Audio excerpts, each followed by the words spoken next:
అన్నట్టు అసెంబ్లీ అంటే ప్రజాస్వామ్యంలో దేవాలయం, పార్లమెంట్ అంటే ప్రజాస్వామ్యంలో దేవాలయం. పార్లమెంట్ సాక్షిగా, అసెంబ్లీ సాక్షిగా ప్రజలకు ఇవి చేస్తామని చెప్పి హామీలు ఇచ్చిన తర్వాత వాటిని నెరవేర్చని ప్రభుత్వాల పైన చర్యలు తీసుకోవాలి. లేదు రాజేష్, ఇక్కడ అసెంబ్లీ సాక్షిగా అంటే ఇందాక మీరు చెప్పిన పాయింట్ మేబీ తెలంగాణ అసెంబ్లీకి వర్తించదేమో. ఎందుకంటే ఫస్ట్ 10 years చూసుకుంటే ఆ 9 years టైం ల్యాబ్స్ ఏదైతే ఉందో ఒకటే పార్టీ ఉంది.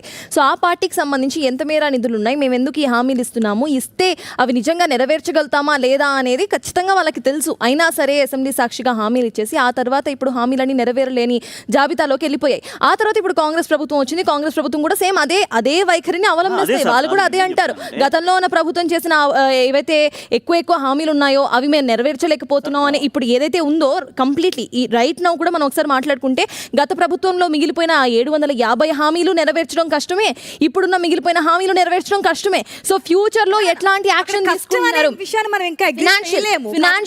ఫినాన్షియల్లీ మనం నిజంగా లాజిస్టిక్స్ గా ఫినాన్షియల్ పరంగా మాట్లాడుకుంటే చాలా హామీలు ఈ రోజు మేనిఫెస్టోలో ఉన్న హామీలు నెరవేర్చడమే కాంగ్రెస్ ప్రభుత్వానికి కష్టము. సో అలానే అసెంబ్లీలో ఉన్న హామీలు కరెక్ట్ అసెంబ్లీలో లేదు ఆశా పెట్టేటువంటి అసెంబ్లీ సాక్షిగా పెట్టేటువంటి హామీలు correct. Let me tell you that. So అసెంబ్లీలో ఏవైతే హామీలు పెట్టారో వాటికి కూడా కావాల్సింది అదే ప్రజాధనం, లేకపోతే మళ్ళీ తీసుకొచ్చి అప్పులు తీసుకొచ్చేయాలి. సో మళ్ళీ ఈ ఫినాన్షియల్ డెఫిసిట్ లో ఆల్రెడీ తెలంగాణ కనిపిస్తోంది. సో ఏవైతే 1000కి పైగా ఉన్న హామీలు నెరవేర్చకుండా ఉన్న హామీలు ఉన్నాయో వాటన్నిటికీ సంబంధించి అవి లాక్స్ లానే ఉండిపోతాయి తప్ప అవి ఎప్పటికీ నెరవేరుస్తారు. అండ్ ఇంకొకటి, ఫస్ట్ నంబర్ 1 నుండి లాస్ట్ నంబర్ వరకు వస్తారా అంటే రారు.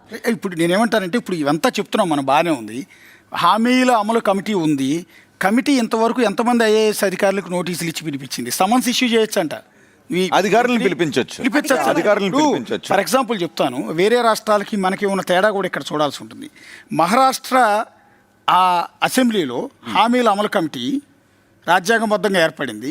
ఇమ్మీడియట్గా ఒక మంత్రి మహారాష్ట్ర శాసనసభలో పాఠశాలల మౌలిక వసతుల మీద ఒక మంత్రి హామీ ఇచ్చాడు, ఎడ్యుకేషన్ మినిస్టర్. కానీ ఇన్ని సంవత్సరాలు అమలు కావట్లేదంట. ఈ అమలు కమిటీ ఉందే, వాళ్ళు ఇమీడియట్గా కన్సర్న్ విద్యాశాఖ అధికారులకు నోటీసులు ఇచ్చారంట. కొన్ని సంవత్సరాల కన్సర్న్ గత అసెంబ్లీలో ఇట్లా పలానా మంత్రి ఇచ్చాడు, మీరు ఎందుకు అమలు చేయలేదు అని. అయినా కూడా వాళ్ళ దగ్గర నుంచి రెస్పాండ్ కాకపోయేప్పటికీ వాళ్ళ ఉద్యోగాలను తొలగించుకొని సిఫార్సు చేశారంట.